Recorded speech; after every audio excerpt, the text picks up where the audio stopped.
Welcome to our 5-day devotional on the glory of God. Let me tell you where we're going in these 5 days, and then we'll do the first one.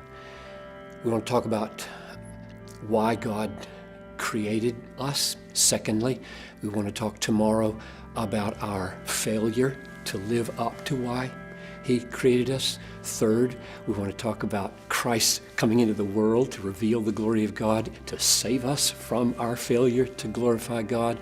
Fourth, what does a life look like to glorify God once you have been rescued by Him? And then fifth, what's the consummation of all things for the glory of God? So all of those relate to the glory of God. So here's number one for you to take away today.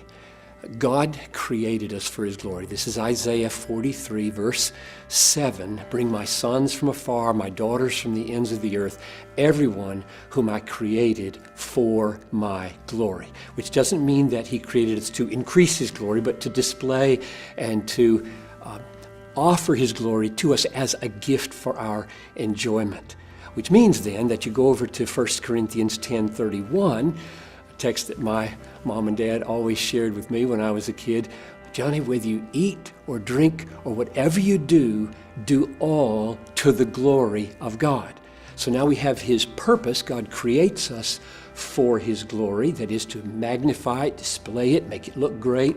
And then He tells us, live that way. Live so as to make God look great. So we have God's design in creating us for His glory, and we have our duty flowing out of that. And so the key question that we can leave ourselves with maybe for this first day is, how can I go to work today? How can I keep my house today? How can I raise my kids today for the glory of God? How can I eat pizza or drink orange juice to the glory of God?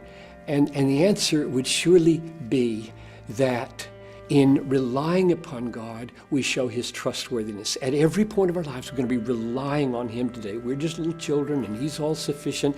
And when you rely on Him, you make Him look great. And He made you to enjoy this glory. And I've always taught, I've tried to make it clear in everything I say, that God is most glorified in you when you are most satisfied in Him. So I think your biggest challenge today is be maximally satisfied in God. So that's my challenge and my prayer for you.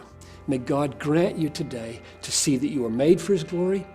May He grant you to see that that's your ultimate, deepest duty, is to live so as to make Him look glorious, and that the central core way to do that is to fight for maximum satisfaction in His glory, so that that weans you off of other sinful satisfactions.